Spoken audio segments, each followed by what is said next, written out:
এখন বলো কত নাম্বার অঙ্কটা সমস্যা বলছো? স্যার 18 নাম্বার সমস্যা না স্যার, মানে আমি না ভুল গেছি স্যার, ওই যে কেমনি জানি বাই করছিলেন না, ওইটা মনে পড়তেছে না। অঙ্ক করছি স্যার, এই যে আচ্ছা, কেমন দেখো আপনাদের। ঠিক। আমি মানে ওয়ার্কিংটা করে ফেলছি, আমি আপনাকে ছবি পাঠাই। 18 নাম্বার অঙ্ক। আর এতটুকু করছি স্যার। এখন পাঠাইলে হবে না, আমি দেখতে পারবো না। আহ কত নাম্বার বলছো? 18। আমিও দুইটা দিছি। হ্যাঁ, 18 18 একদম আর সেম অঙ্ক। 18 আর তো 21 দিছি, হয়েছে কিনা কে জানে। আমি দেখতে পারি নাই কারণ আমার বাসায় নেটের লাইন ছিল না। তো এখনো নেটের লাইন ঠিক হয় নাই। এই লোকেরা সারাদিন চেষ্টা করছে, সমস্যা খুঁজে পায় না। এখন কালকে সকালে বলছে ডিভাইস ডিভাইস যা আছে সব চেঞ্জ করে দিবে।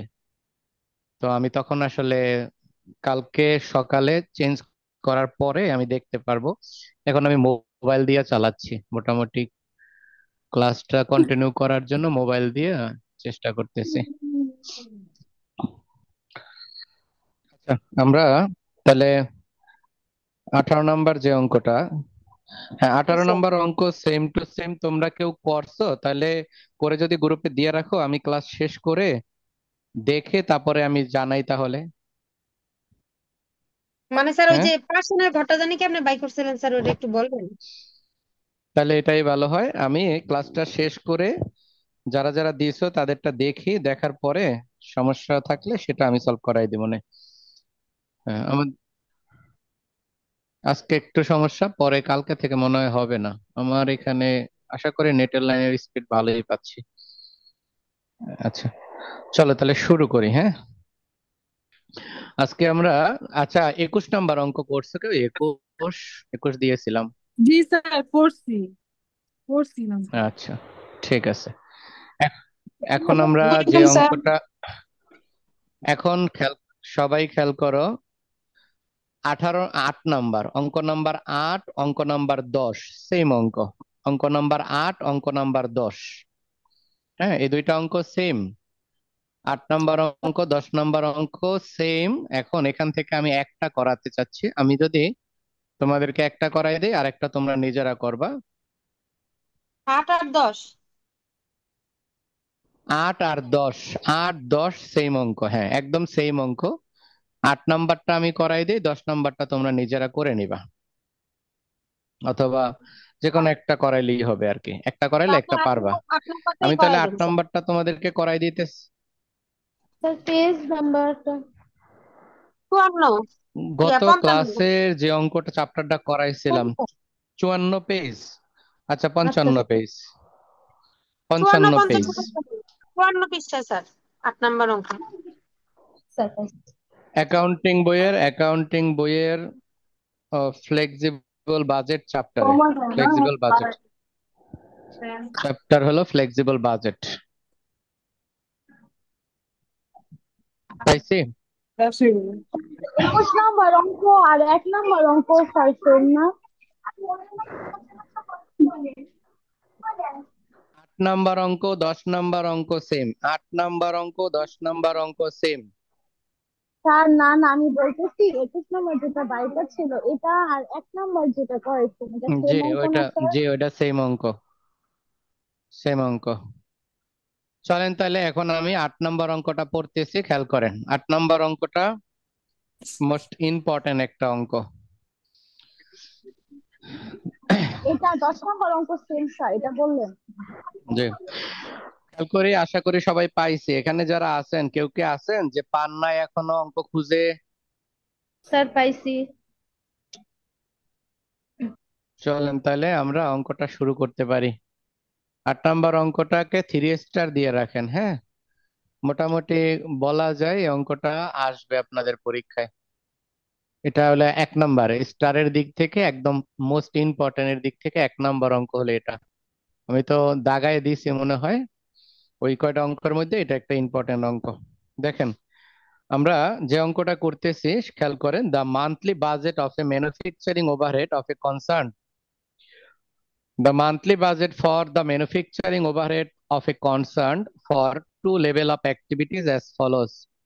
একটা উৎপাদনকারী কারখানার কারখানার উপরিব্যয়, কারখানা মাসিক বাজেট যেটা দেওয়া আছে, মাসিক বাজেটের কারখানা উপরি ব্যয়, একটি উৎপাদনকারী কারখানার উপরি ব্যয়ের দুইটা লেভেলের খরচ দেয়া আছে। Two level of activities as follows, দুইটা লেভেলের খরচ দেয়া। এই দুইটা লেভেলের খরচের মধ্যে প্রথম যেটা আছে সেটা বলা হয় ক্যাপাসিটি লেভেল 60%, আর হলো 100%। আর বাজেটেড প্রোডাকশন ইউনিট দেওয়া আছে প্রত্যেকটা লাইন যে পড়তেছে, আশা করি সেকেন্ড বার যাতে সেম লাইনগুলো পড়তে না হয়, মনোযোগ রাখেন। Capacity level 60%, 100%। Budgeted production units 60%-এ 600 ইউনিট, আর 100%-এ 1000 ইউনিট। দুইটা পার্সেন্টেজ দেওয়া আছে, দুইটা পার্সেন্টেজে দুই রকমের উৎপাদনের হার দেয়া আছে।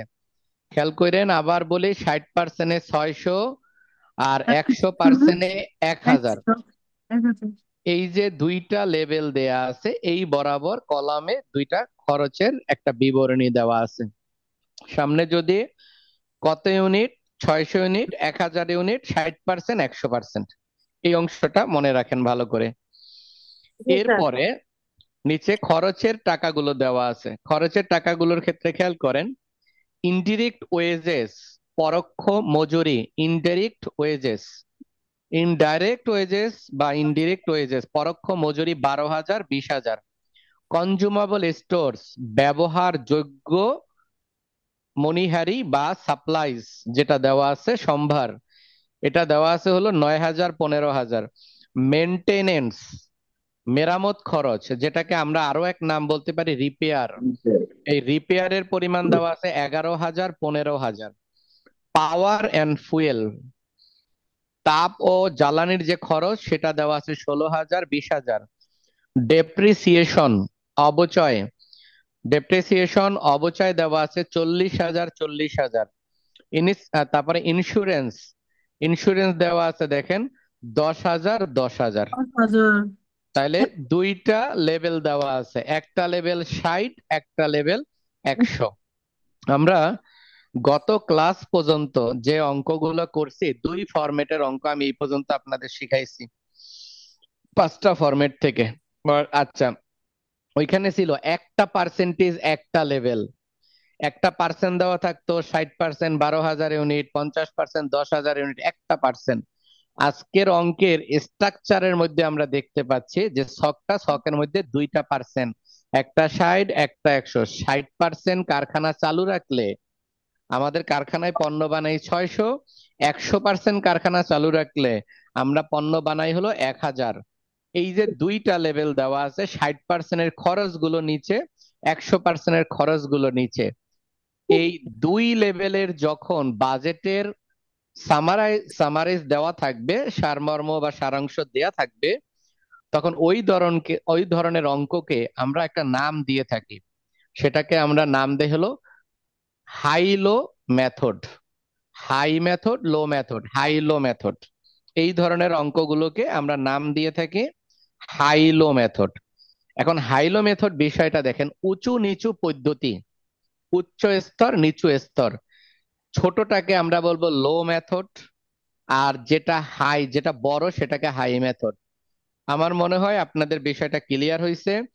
যখন অঙ্কের স্ট্রাকচারে দেখবেন এরকম দুইটা ছকের টাকা, একটা ছোট পার্সেন্ট, একটা বড় পার্সেন্ট, একটা ছোট ইউনিট, একটা বড় ইউনিট, ওই ধরনের অঙ্ককে আমরা একটা নাম দেই, নামটাকে বলি হাইলো মেথড, হাইলো মেথডের অঙ্ক। এবং এই চ্যাপ্টারের মোস্ট ইম্পর্টেন্ট অঙ্কের মধ্যে হাইলো মেথড খুবই ইম্পর্টেন্ট। আচ্ছা, এই হাইলো মেথডের অঙ্ক করার জন্য আমাদেরকে খুব ভালোভাবে এই খরচ বিশ্লেষণ জানতে হবে। অর্থাৎ প্রথম ক্লাসে আমি যে আপনাদেরকে খরচের সংজ্ঞা শিখাইছিলাম, আজকে ওই সংজ্ঞার ব্যবহারটা পাবেন। গত দুই ক্লাসে যেগুলা করছিলাম সেখানে তেমন একটা পান নাই, কিন্তু আজকে সংজ্ঞা যে লিখছিলাম বাংলায়, ওই বাংলার সংজ্ঞার আজকে ব্যবহারটা আপনারা পাবেন।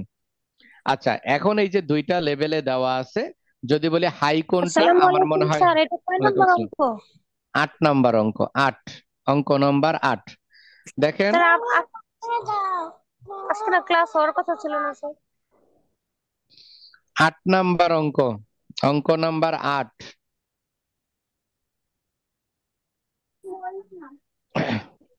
একটু সবাই অপেক্ষা করেন। জয়েন হতে সমস্যা কি সবার? তো আমি তো লক ছুটাই দিছি সবার। আগের লিংকে জয়েন করো।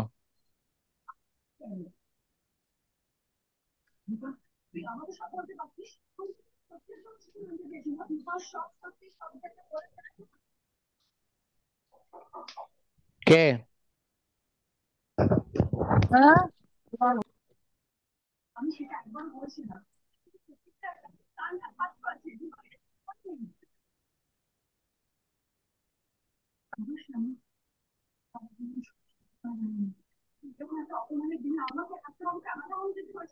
আমি কইছি ওইটা বন্ধ করে রাখছি, এইটা এইটা এটা। আচ্ছা, এখন দেখো তাহলে তাহলে হাইলো মেথডের অঙ্কের জন্য লিঙ্কটা কি সবাই পায় না? এখনো লিঙ্ক খুঁজতেছে? পিন করে দেওয়া নাই। পিন দেয়া আছে তো সব সময় মোবাইলে, এটা স্যার একটু ওইটা সেভ দিয়ে করে রাখলে ঢুকে না। স্যার ভালো যেটা হয়। পিন করে দিয়েছেন ওটা দিয়ে তো ঢুকে না। আমি কে অন্যটা বলছে? দিয়ে অন্যটা করতে পাইলেন? আমি তো লাইন একটা করে রাখছি, কাস্টমাইজ করে রাখছি, বাকিগুলো তো সব ব্লক করা। স্যার আমি তো লিঙ্ক কপি করে দিছিলাম গতকালকে। হ্যাঁ, কোনো সময় আমি লিংক চেঞ্জ করব না। লিংক চেঞ্জ করলে কি হয়, সবার প্রতিদিন ঢুকতে সমস্যা হবে। এই জন্য আমি আর লিংক চেঞ্জ করি না, সব সময় একরকম রাখি। আর শুধু ফ্রি ক্লাসের সময় লিংক একরকম রাখি, পরবর্তীতে ওই লিঙ্কটারে আমি পেইড ক্লাসের আমার ওয়েবসাইটে কপি করে দেই, তাহলে ওই লিঙ্ক সেম লিঙ্কে চলতে থাকে, মানে চেঞ্জ হয় না। এখন আমি নতুন লিঙ্ক ক্রিয়েট করলে সমস্যা, বারবার প্রতিদিন খুঁজবে সবাই, এই কারণে আমি কাস্টমাইজ করে রাখছি লিঙ্কে। তোমরা দেখো মিটিং আইডির ভিতরে আমার মোবাইল নাম্বার দেওয়া, 74 74 14 78 79 দেখো, এগুলো আমার মোবাইল নাম্বার, আমি নিজে নিজে কাস্টমাইজ করে রাখছি। আচ্ছা, এখন চেষ্টা করলে লিঙ্কে আমিও দিয়েছি, তোমরা দুইজনে দিছো, তাহলে পাইবা, পাইবো আশা করা যায়। আচ্ছা, যে অঙ্কটা করতেছিলাম খেয়াল করো তাহলে। তাহলে যেটা হইলো যে, যদি হাইলো মেথডের অঙ্ক হয় তাহলে খরচের ডেফিনিশন গুলো জানতে হবে। এই ডেফিনিশন আমাদের ভালো করে মনে রাখবো। এখন হাই লো, হাই বলতে বড়টা, লো বলতে ছোটা। তাহলে আমি যদি বলি হাই কত পার্সেন্ট, 100%, লো কত, 50%। 60%। হাই এর ইউনিট কত, 100%-এ 1000, লো এর ইউনিট 60%-এ 600। এখন খরচগুলোর দিকে একটু তাকাই আমরা, দেখো ইনডাইরেক্ট ওয়েজেস 12,000 20,000, দেখো পরিবর্তন হয়েছে, টাকার পরিবর্তন, টাকা মিল নাই। তারপরে কনজিউমেবল স্টোরস 9,000 15,000, এটার টাকারও মিল নাই। মেনটেনেন্স 11,000 15,000, টাকার মিল নেই। পাওয়ার এন্ড ফুয়েল এটা আছে হইলো 16,000 20,000, টাকার কোনো মিল নাই। ডেপ্রিসিয়েশন 40,000 40,000, ডেপ্রিসিয়েশন দেখো পরিবর্তন হয় নাই, জি স্যার। ডেপ্রিসিয়েশন পরিবর্তন হয় নাই। এরপরে হলো ইন্স্যুরেন্স, এটারও পরিবর্তন হয় নাই, 10,000 10,000। একটা সংজ্ঞাগুলো তোমরা আজকে একবার এই অঙ্কটা করা শেষ হইলে ডেফিনেশনটা একবার পড়ো। আমি একবার বলি, উৎপাদন বাড়বে কমবে, একদম সহজ ভাষায় বলি, উৎপাদন বাড়াইতে পারো কমাইতে পারো, এই বাড়া কমার সাথে যে ব্যয়ের কোনো পরিবর্তন হবে না, একই রকম থাকবে, সেটা ফিক্সড। তাহলে 60% থেকে 100% বাড়ছে, কিন্তু দুইটা খরচ পরিবর্তন হয় না, একটা হলো ডেপ্রিসিয়েশন, একটা ইন্স্যুরেন্স, এই দুইটা পরিবর্তন হয় না, তাই এই দুইটা ফিক্সড। আচ্ছা, এরপরে যে ব্যয়গুলো পরিবর্তন হবে, যে ব্যয়গুলো পরিবর্তন হবে উৎপাদনের হ্রাস বৃদ্ধির সাথে সাথে, যে ভেরিয়েবল কস্ট। হ্যাঁ, যেগুলা পরিবর্তন হবে সেটা হয় ভেরিয়েবল হবে অথবা মিক্সড কস্ট সেমি ভেরিয়েবল হবে। আবার দেখো, উৎপাদন হ্রাস বৃদ্ধির সাথে যে ব্যয় পরিবর্তন হবে, হয় সেটা ভেরিয়েবল হয় সেটা মিক্সড। এখন কিভাবে বুঝবো ভেরিয়েবল, কিভাবে বুঝবো মিক্সড? এটা বোঝার উপায় হলো, উৎপাদন হ্রাস বৃদ্ধির ফলে যে ব্যয়ের পরিবর্তন একক প্রতি সমানভাবে ঘটে, মানে পরিবর্তনটা হইছে, তবে পরিবর্তনটা সমানভাবে হইছে। 5 টাকা বাড়লে সব ক্ষেত্রে 5 টাকা, 10 টাকা হলে সব ক্ষেত্রে 10 টাকা, এরকম যদি হয় সেটা ভেরিয়েবল।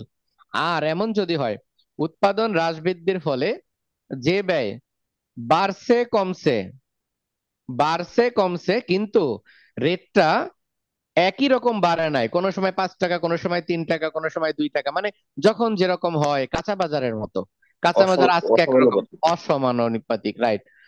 অসমান ভাবে যদি বাড়ে সেটা হলো মিক্স কস্ট। তাহলে এই মিক্স কস্টের হিসাবের বিশ্লেষণটা আমাদের এখানে দেখতে হবে। আচ্ছা, যাই হোক, এখন আমরা রিকোয়ারমেন্ট গুলো আমরা একটু দেখবো যে রিকোয়ারমেন্ট গুলা কি বলছে, সে বিষয়গুলো আমরা একটু খেয়াল করব।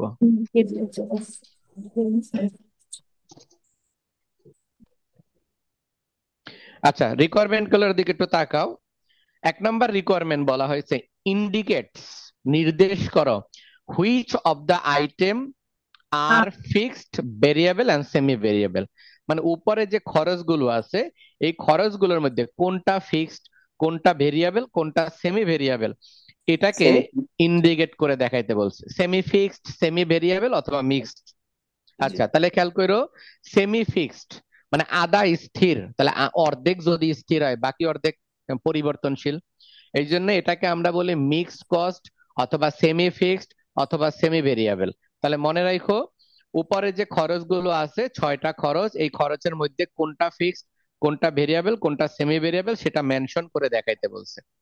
এরপরে আর একটা জিনিস বাই করতে বলছে, সেটা হলো prepare a flexible budget, requirement 2 তে পরবর্তী পেজে, prepare a flexible budget for 50%, 80% আর 90% লেভেল অফ অ্যাক্টিভিটি। আচ্ছা, ক্যাপাসিটি লেভেল। তাহলে আমরা বুঝলাম আমাদের এই অঙ্কে খরচগুলোকে বিশ্লেষণ করে 3টা শ্রেণীতে ভাগ করে দেখাইতে বলছে, এটা একটা রিকোয়ারমেন্ট। আর 2 নম্বর রিকোয়ারমেন্ট হলো যে 50%, 80%, 90% আমাদেরকে বাজেট বানাইতে বলছে। এখন আমরা যদি বলি প্রশ্নটা প্রেজেন্ট করা আছে কত কত পার্সেন্ট, 60%-এ আর হলো 100%-এ। তাহলে হাইলো মেথড কিভাবে অঙ্কের প্রেজেন্টেশন বুঝতে পারছি যে 2টা লেভেলে প্রেজেন্টেশন দেয়া থাকবে, তাই আমরা এটাকে বলি হাইলো মেথড। তাহলে চলো ইনশাল্লাহ শুরু করি। এটা ইম্পর্টেন্ট অঙ্ক, খুবই ইম্পর্টেন্ট অঙ্ক। ভালো করে বোঝার চেষ্টা করে ইনশাল্লাহ আমরা পারবো। দেখেন, আমরা রিকোয়ারমেন্ট 1 শুরু করব, অঙ্ক নাম্বার 8। অঙ্ক নাম্বার 8, এই অঙ্কগুলোর এইচডি কোয়ালিটির ভিডিও মানে 4K ভিডিও আমার ইউটিউব চ্যানেলে দেয়া আছে, তবে প্রাইভেট করা, তোমরা দেখতে পাইবে না। আমি করাই, একটা করানোর পরে তোমাদেরকে আমি এটাকে উন্মুক্ত করে দিব, তোমাদের যারা এই গ্রুপে আছো তাদের জন্য আমি উন্মুক্ত করে দিব, তখন আর এই সমস্যা হবে না, তোমরা জি ওইখান স্যার। থেকে তখন দেখতে পারবা। জি হ্যাঁ, স্যার। মানে এই যে অঙ্কগুলা করাচ্ছে, এই হুম হুম। চ্যাপ্টারটা এরকম ম্যানেজমেন্টের সব চ্যাপ্টারের আমার ইউটিউব চ্যানেলে এই রেকর্ড গুলো মানে করা আছে, ভিডিও করা আছে, মানে এই মতগুলা সলিউশন আছে।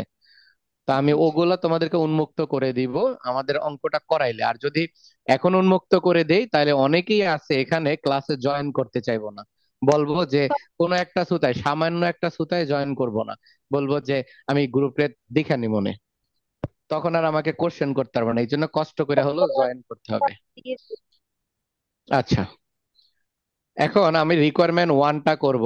চলো রিকোয়ারমেন্ট 1টা শিখি আমরা।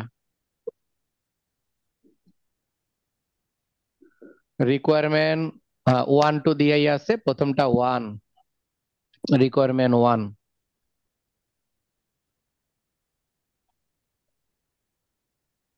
এই যে রিকোয়ারমেন্ট 1 শুরু করতেছি আমরা।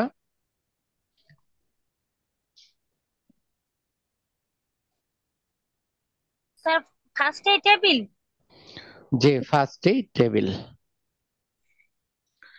এই হলো টেবিলটা। স্যার, এটার ভিতরে কোনো ওয়ার্কিং করতে হবে না? এই টেবিলটাই ওয়ার্কিং, রিকোয়ারমেন্ট 2 এর সময় আবার আরেকটু লাগবে। রিকোয়ারমেন্ট 1 যেটা বলছে সেটাই ওয়ার্কিং এর মাধ্যমে করব। চলো শুরু করি। আমাদের বলছে ইন্ডিকেট করতে বলছে, তাহলে আমরা লিখবো আইটেম অফ ইন্ডিকেশন টেবিল, এতটুকু লেখার দরকার নেই, ডিরেক্ট লেখা দিই। Indication table, INDICATION, indication of item লেখলেও হবে, ITEM, indication of items, S দিলে হয় ভালো হয়, অনেকগুলো দেখাবো। নির্দেশিত দফা সমূহ, এখানে আমরা লিখবো নেম অফ এক্সপেন্স,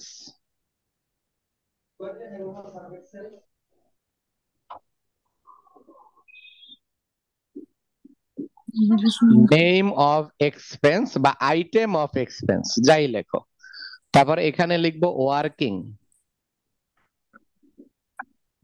ওয়ার্কিং বা ক্যালকুলেশন, এটাকে আমরা চাইলে ক্যালকুলেশনও লিখতে পারি। এখানে হলো রেট,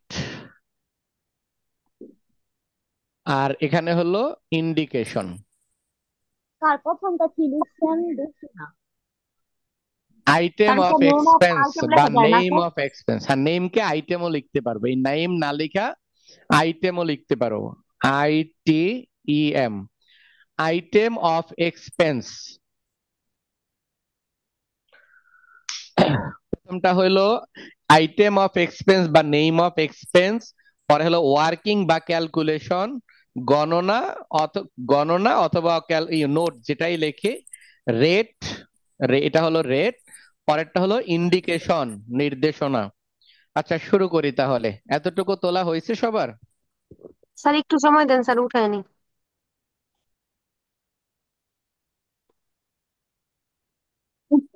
আবার কি করছে?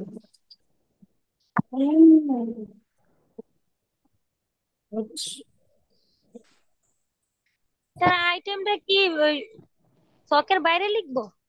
আর না, নেইমের জায়গায় হয় আইটেম লেখো, হয় নেম লেখো নাইলে আইটেম লেখো, একটা লেখো। কমন আইটেম অফ, এরপর কি লিখছেন স্যার ওটা? Expense. Expense, expense, EXPENSES, sir expenses আমি তো অথবা মনে লিখছি expense. Item of expense sir, হ্যাঁ আইটেম অফ এক্সপেন্স লিখছি হ্যাঁ প্রথম একই তো, ঘরে। এটাই তো বললাম, নেম লেখো, নেম অফ এক্সপেন্স বা item of expense, working, rate, indication, শেষ। এখন দেখো জি স্যার। প্রথম যে খরচ আছে সে খরচটা আছে ইনডাইরেক্ট ওয়েজেস, তাহলে আমরা এখানে লিখবো ইনডিরেক্ট ওয়েজেস। নিচে করে লিখবো। একটু নিচে করে লিখবো, রাইট। পরোক্ষ মজুরি, ইনডাইরেক্ট ওয়েজেস, পরোক্ষ মজুরি, এখানে আমরা লিখবো HP। ইনডাইরেক্ট কি বলছেন? HP, HP মানে হলো হাই পয়েন্ট। ও আর একটু আচ্ছা। নিচে লিখি যাতে বুঝতে পারো, HP, HP হলো হাই পয়েন্ট, সংক্ষেপে লিখলেই হবে। আমি এখানে ক্যালকুলেশন করব তো তাই বড় করে লিখতেছি না, পরীক্ষাও লেখার দরকার নাই, শুধু HP লিখলেই হবে, হাই পয়েন্ট। আচ্ছা এখন দেখেন, ইনডাইরেক্ট ওয়েজেস হাই বলতে 100% বুঝবো, ইনডাইরেক্ট ওয়েজেস 100%-এর সময় কত আছে বলেন? 20,000। তাহলে উপরে লিখবো 20,000। ওই পেজটা এত নিচে কেন লিখলেন? একটু লেখেন, পরে আমি বুঝাইতেছি, একটু পরে উত্তর আপনি নিজেই পাবেন। ওর মানে আমরা একটু নিচে লিখবো? যে একটু নিচেই লিখেন। 20,000 নিচে 12,000 আচ্ছা, দিব। হাই পয়েন্ট 20,000 উপরে, এখন 100%-এর সময় ইউনিটটা কত আমাকে বলেন তো, 100%-এর সময় ইউনিট কত? 1,000 1,000। স্যার। তাহলে নিচে লিখবো 1,000, 100%-এর সময় ইউনিট নিচে লিখবো 1,000। স্যার, আমরা এরপরে আমরা, পার ইউনিটের এক্সপেন্স বের করছি। হ্যাঁ সব সময় পার ইউনিটের, ব্যয় বিশ্লেষণের প্রথম কাজই হলো পার ইউনিটের হিসাব বের করা। আচ্ছা এখন আমি লো পয়েন্ট, লো পয়েন্ট দ্বারা মনে হয় বুঝছেন যে 60%-এ, 12,000। 60%-এ ওয়েজেস হলো 12,000, তাহলে উপরে লিখবো 12,000, নিচে 600। আর নিচে লিখবো হলো 600 ইউনিট। এখন আমাদের কাজ হইলো এই 20,000-কে এই 12,000 20 দ্বারা স্যার, ভাগ করব, তাহলে কত টাকা আসে? 20 স্যার, 20। 20 টাকা। আবার এই 12,000-কে 600 দ্বারা ভাগ, স্যার 20। এটাও 20 টাকা। এই পুরোটা এবার দাগ দিয়ে দেন। এখন একটু নিচে কেন লিখছি বুঝছেন, এটার মাঝখানে লিখছি, আপনি উপরে লেখেন সমস্যা নাই। আচ্ছা আশা করি বুঝছি। জি এখন স্যার। খেয়াল করেন, এখানে আমাদের লিখতে হবে ফিক্সড ভেরিয়েবল না সেমি ভেরিয়েবল। দেখেন টাকাকে ইউনিট দ্বারা ভাগ করলে, এগুলা ডেফিনেশন আমি লিখে দিয়েছি, সবাই একটু পড়ে নিয়েন। টাকাকে ইউনিট দ্বারা ভাগ করে রেট যদি সমান হয়, দেখেন উপরেরটা টাকা নিচেরটা ইউনিট, উপরেরটা টাকা নিচেরটা ইউনিট, 20,000 হলো টাকা নিচেরটা হলো ইউনিট, অর্থাৎ 20,000 টাকা ব্যয় হয় 1,000 পণ্য বানাইতে, 12,000 টাকা ব্যয় হয় 600 পণ্য বানাইতে। তাহলে এই যে টাকাকে ইউনিট দিয়ে ভাগ করছি, টাকাকে ইউনিট দিয়ে ভাগ, টাকাকে ইউনিট দিয়ে ভাগ করার পরে দুইটা রেট আসছে, দুইটা রেট যদি মিলে যায় তাহলে তাকে আমরা ভেরিয়েবল বলে শনাক্ত করব। তাহলে এটা হলো ভেরিয়েবল কস্ট।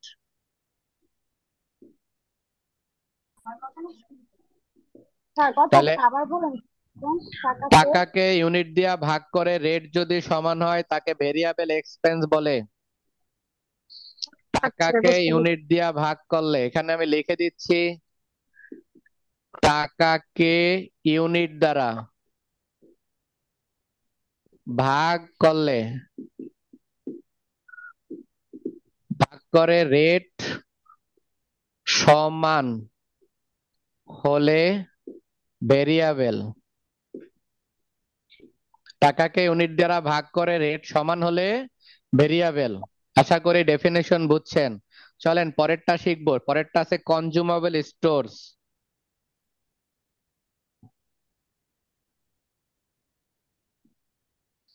কনজুমেবল স্টোরস, আশা করি এইটুকু বুঝাইতে পারছি। চলেন কনজুমেবল স্টোরস এখন সমাধান শুরু করি।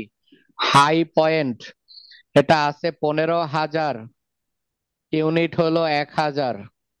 লো পয়েন্ট, এটা আছে হলো 9,000, ইউনিট হলো 600। 15,000কে 1,000 দ্বারা ভাগ করার পরে রেট আসে হলো 15 টাকা। তারপরে 9,000কে 600 দিয়ে ভাগ করেন তো 6×5=90, 15 এটাও টাকা। 15, এটাও 15 টাকা। তাহলে এখানে আমরা শিখলাম টাকাকে ইউনিট দিয়ে ভাগ করলে রেট যদি সমান হয় তার নাম হবে ভেরিয়েবল। তাহলে এটাও ভেরিয়েবল কস্ট।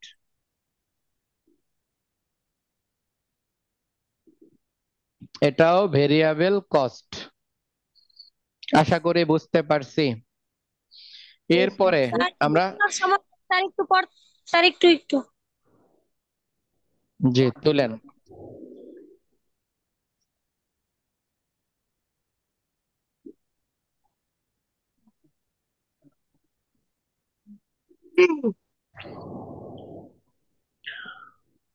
আশা করি লেখা হয়েছে।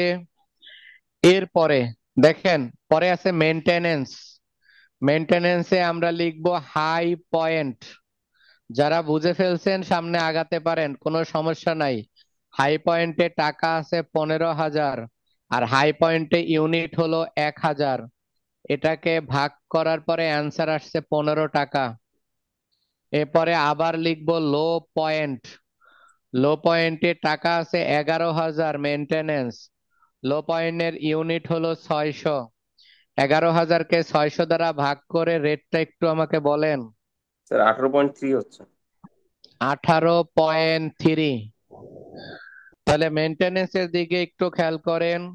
মেনটেনেন্সের দিকে খেয়াল করলে আমরা দেখতে পাচ্ছি হাই পয়েন্টের রেট আসছে 15, লো পয়েন্টের রেট আসছে 18। টাকাকে ইউনিট দ্বারা ভাগ করার পরে রেটটা অমিল হয়েছে। রেটটা যদি অমিল থাকে, সমান না হয়, সেটা হলো সেমি। সেটাকে আমরা কি বলবো? সেমি। তাহলে দেখেন সেমিকে 3 ভাবে লেখা যায়, আমি 3 ভাবে লেখাচ্ছি। সেমি ফিক্সড, অথবা লেখা যায় সেমি ভেরিয়েবল, অথবা লেখা যায় মিক্সড কস্ট। আপনাদের যেটা চুজ হয় সেটা লিখবেন, তবে প্রশ্নে যা লেখা থাকবো তাই লিখবেন। প্রশ্নে যা লেখা থাকবো তাই লেখার চেষ্টা করবেন। আমি উপরের দিকে মুছবো।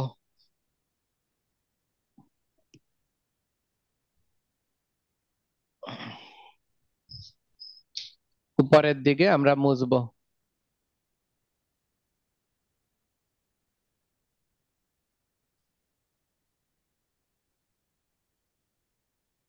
তারপরে কি স্যার পাওয়ার এন্ড ফুয়েল? হ্যাঁ, পাওয়ার এন্ড ফুয়েল। আমি তো মুছে মুছে করবো স্যার যাতে এখানে তোমরা সেমি বুঝতে পারো। কপ, স্যার লাস্টের ঘরটা একটু বুঝাই দেন স্যার। মেনটেনেন্স, জি স্যার। মেনটেনেন্সে দেখেন হাই পয়েন্ট মানে 100% বরাবর, ইউনিট আছে 1,000, তাই নিচে লিখছি 1,000। আর মেনটেনেন্সের টাকা আছে কত? মেনটেনেন্সের টাকা আছে 15,000, তাই উপরে লিখছি 15। এই অ্যামাউন্ট কে ইউনিট দিয়া, প্রোডাকশন ইউনিট দিয়া ভাগ করে রেট হয়েছে 15। আর লো এর ক্ষেত্রে আছে 12,000, না 11,000। অ্যামাউন্ট হলো, খরচ হলো 11,000। 11,000 টাকা খরচ কইরা স্যার পণ্য এটা বানাইছি বুঝছি স্যার, 600। স্যার ওই যে সাইটের লেখাটা স্যার, ওইটা যে কোনো একটা লিখলে হবে না, সবগুলাই যে লিখতে কোনো হবে? একটা, যে কোনো একটা। আমরা ফার্স্ট অঙ্ক করাচ্ছি তাই আমি সব লিখে শিখাচ্ছি। পরীক্ষায় কি লেখা আছে তাই আচ্ছা লিখবেন। স্যার। পরীক্ষায় যেটা লেখা থাকবে জি আপনি স্যার। ওইটাই লেখেন, আর কিচ্ছু না। চলেন এরপরে আমরা করব power and fuel. Power,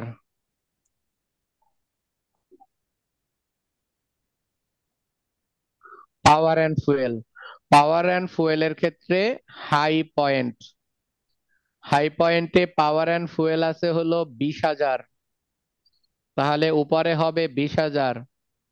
R low point, লো পয়েন্টে আছে হলো, না ইউনিট আছে কত, 1,000। 1,000 লো স্যার, 20 পয়েন্টে, আছে। লো পয়েন্টে আছে হলো কত হাজার, পাওয়ার এন্ড ফুয়েল 16,000। ইউনিট আছে 600।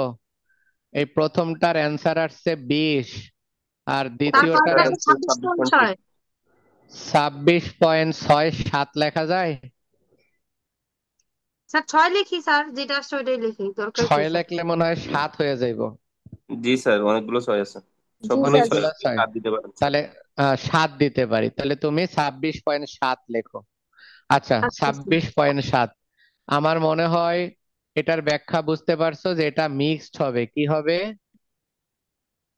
মিক্সড। Mixed cost. এখন কিন্তু তিনোটা আর লিখলাম না। স্যার এখানে তো সেমি ফিক্সড বলছিল, তাহলে আমরা ফিক্সড লিখবো না? এই যে আমি সেমি ফিক্সডই লেখছি, দেখো চাইয়া।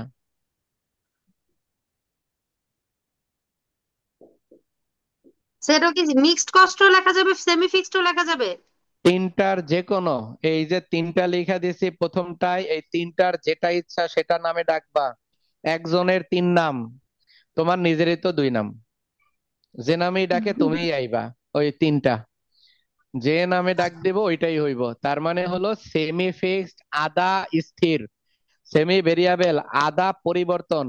আর যে ব্যয়ের মধ্যে ফিক্সড ভেরিয়েবল উভয়ই থাকে একসাথে, তাকে বলা হয় মিশ্র ব্যয়। এই জন্য আমরা এটাকে মিক্স কস্ট বলি। তুমি যে নামেই ডাকো সেটাই হবে। এখন সেমি ফিক্স প্রশ্নে আছে, সেমি ফিক্স লেখো অথবা অন্যটা লেখো, তোমার ইচ্ছা। আশা করি আমি এটা বুঝাইতে পারছি। জি স্যার। আচ্ছা, তার পরবর্তী খরচ ডেপ্রিসিয়েশন। ডেপ্রিসিয়েশন, ডেপ্রিসিয়েশনটা সবাই একটু ভালো করে খেয়াল করো। ডেপ্রিসিয়েশন, উভয় পাশে টাকার কোনো পরিবর্তন হয়েছে? না স্যার। না। 40,000 আছে 60% সময়, অর্থাৎ 600 পণ্য বানাইলেও মেশিনের অবচয় হয় 40,000। আর 1,000 পণ্য বানাইলেও মেশিনের অবচয় হয় 40,000। যে এটা ব্যয় ফিক্সড উৎপাদন লিখবা। হ্রাস বৃদ্ধির ফলে পরিবর্তন হবে না সেটা ফিক্সড হবে, তাই তো? তাহলে জি এইটাকে জি স্যার। স্যার। আমরা গণনা না করে এইখানে লিখবো ফিক্সড কস্ট। গণনার জায়গায় সেটা অন্য কিছু লিখে দিব, আগে লিখবো ফিক্সড কস্ট। আচ্ছা, তারপরে ইন্স্যুরেন্সটা লিখে, এখানে দুইটা কিছুই লিখবা না তোমরা। তারপরে স্যার একই। ইন্স্যুরেন্স। হ্যাঁ, তার মানে একটি এরকে লিখবো না স্যার, তাই না? জি না, জি না, লিখবো না। ফিক্সড কস্ট, কি স্যার?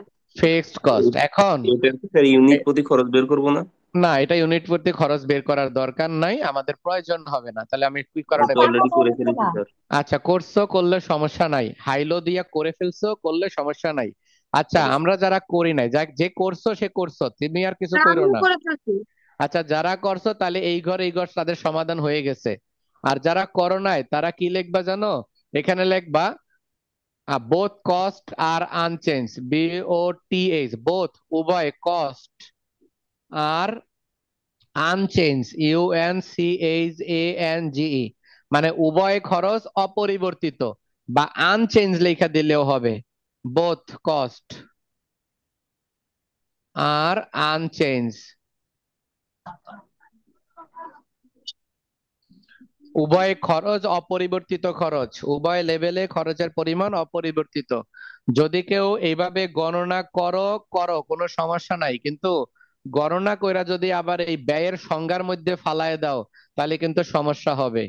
স্যার আচ্ছা, টাকা উল্টাপাল্টা আসে স্যার, ওই যে ডিপ্রিসিয়েশনে 40 আসে আর 66.7 আসে স্যার। হ্যাঁ, তাহলে ওই যে তাহলে যদি আল্লাহ উল্টাপাল্টা আসে তাহলে আমি কেন করাই না জানো? এই যে উল্টাপাল্টা আসলে আমরা কি শিখছি? সেমি, তাই না? জি স্যার। সেমি, তাই তুমি যদি ভুলে এই রেটের মতো দেখা সেমি বহায় দাও তাহলে তো সমস্যা। আচ্ছা তো স্যার, বুঝতে এই পারছি জন্য স্যার। আমি এটা স্যার বলি 6 নম্বর ডিপ্রিসিয়েশনের ক্ষেত্রে এটাই হবে যে স্যার। যে তাহলে এইখানে যে দুইটা খরচ আছে, ইন্স্যুরেন্স আর ডেপ্রিসিয়েশন, এই দুইটা গণনা করব না। এটা আমাদের জন্য সর্বোত্তম পন্থা। এটা গণনা করতে গেলে অনেকের ভুল হয়ে যেতে পারে, মনোযোগ থাকে না অনেকে। পরীক্ষায় অঙ্ক অ্যান্সার করার সময় একদম পুরোপুরি মনোযোগ থাকে না, এই কারণে অনেকের ভুল হতে পারে। তাহলে উৎপাদন আজকের অঙ্কে থেকে আমরা ডেফিনেশন স্যার থেকে ওই আমরা শিখলাম। ডিপ্রিসিয়েশন, স্যার ডিপ্রিসিয়েশনের ওইটা মাঝখানে কি লিখছেন, বোথ কস্ট আর আর আনচেঞ্জ, আনচেঞ্জ, আনঅল্টার্ড, অপরিবর্তনশীল, বা অথবা শুধু আনচেঞ্জ লিখলেও চলবে। যে আনচেঞ্জ লেখলে চলবে, কনস্ট্যান্ট রিমেইন, বোথ কস্ট আর কনস্ট্যান্ট রিমেইন, অপরিবর্তিত আছে, কোনো খরচের পরিবর্তন হয়নি। আচ্ছা, এই হলো আমাদের ব্যয় বিশ্লেষণ করার টেবিল। আচ্ছা, এটা রিকোয়ারমেন্ট ওয়ান শেষ। আমাদের আমাদের রিকোয়ারমেন্ট ওয়ানে এটাই বলছে, আমাদেরকে কতগুলা খরচ দিয়ে দিছে, দুইটা লেভেল দেওয়া আছে। আর এই দুইটা লেভেলে আমাদের জন্য বলা হয়েছে যে আপনি খরচগুলো ভাইঙ্গা ভাইঙ্গা আমাকে প্রমাণ করে দেখান যে এই খরচটা ভেরিয়েবল, এই খরচটা সেমি, এই খরচটা ফিক্সড। তাহলে এটা জানার জন্য আমাদের ফার্স্ট ক্লাসটা ভালো জানতে হবে। প্রথম ক্লাসে আমি আপনাদেরকে ব্যয়ের সংজ্ঞা বুঝাইছিলাম, এক্সাম্পল দিছিলাম যে ব্যয়গুলোর কোনো পরিবর্তন হবে না। জি। জি স্যার। হ্যাঁ, এখন যেতে পারবো না, আমি ক্লাস করতেছি না। আচ্ছা, তারপরে খেয়াল করো, এটা শেষ করলাম, এখন আমরা রিকোয়ারমেন্ট টু তে যাব। রিকোয়ারমেন্ট টু তে দেখো আমাদের বলছে prepare a flexible budget 50%, 80%, 90%।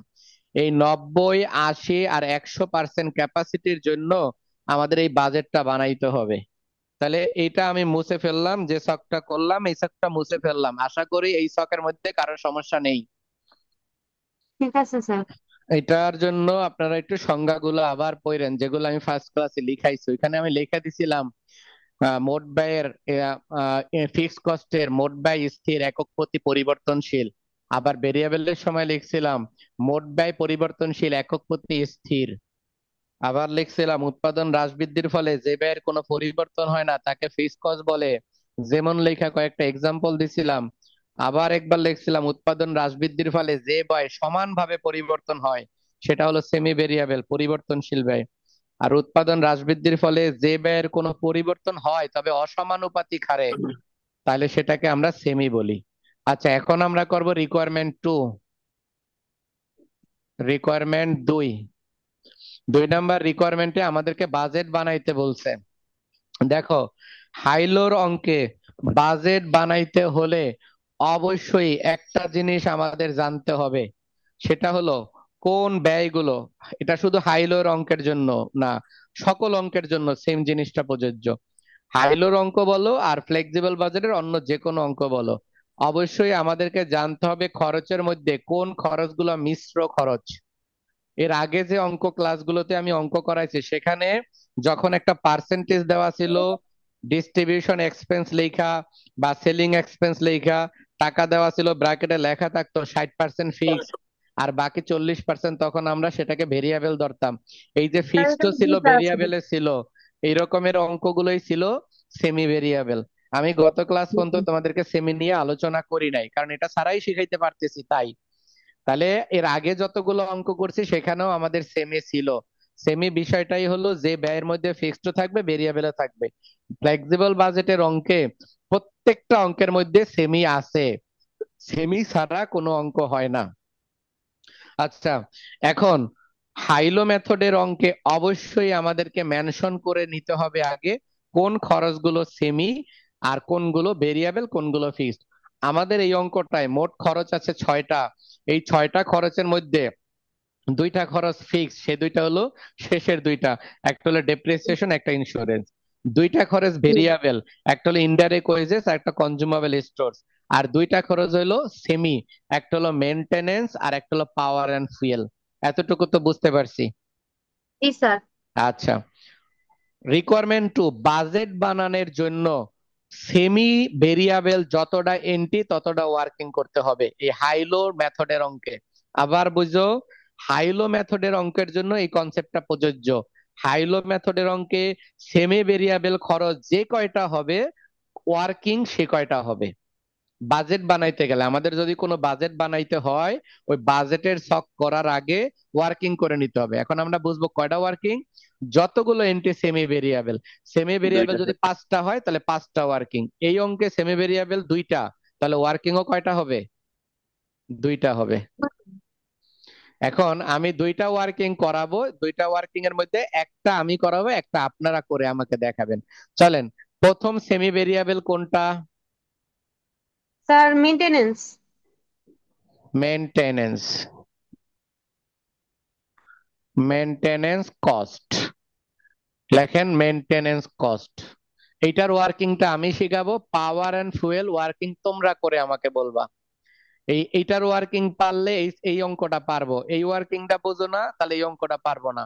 R requirement 1-এ যদি কারো সমস্যা হয় আমাকে জিজ্ঞেস করে, আমার মনে হয় না হবে। এটা একদম সহজ, টাকা ইউনিট দিয়ে ভাগ করে করলাম। চলো মেনটেনেন্স করব। মেনটেনেন্স করার জন্য আমরা মেনটেনেন্স খরচটা কি মিক্সড বলছি না একটু আগে, মিক্সড না মিশ্র ব্যয় না? জি স্যার। জি স্যার। মিশ্র ব্যয় ভাগ করলে 2টা জিনিস পাওয়া যায়, একটাকে পাওয়া যায় ভেরিয়েবল কস্ট, একটা হলো ফিক্সড কস্ট। আমাদের কাজ কি জানো, এই মিশ্রে মাঝখান দা কেচি দা কাইটা লাবো, কেচি দা কাইটা 2টা খরচে আলাদা করে লাম, একটা হলো মিক্স ভেরিয়েবল, একটা হলো ফিক্সড। মানে খরচকে একত্রে রাখতে দিব না, এটা কাইটা বডি দিয়ে 2 টুকরা করে লাম। কারণ আমরা যে বাজেট বানাই, বাজেটে 2টা ফাংশন করি না, 2টা অংশ ভাগ করি না, একটা হলো ফিক্সড একটা ভেরিয়েবল। ভ্যারিয়েবল আছে জি স্যার। হ্যাঁ, ওই যে ফিক্সড আর ভেরিয়েবল যে ভাগ করব, এই ভাগের জন্য এই খরচটারও এখন টুকরা করে লাবো। তা প্রথম খরচটা হলো ভেরিয়েবল কস্ট, লেখো variable. Variable cost per units. Variable cost per units, এটার জন্য একটা সূত্র আছে, সে সূত্রটা হলো ডেল্টা, ডেল্টা ইন কস্ট, আর নিচে হলো ডেল্টা ইন ইউনিটস। স্যার কি ত্রিভুজের মতো?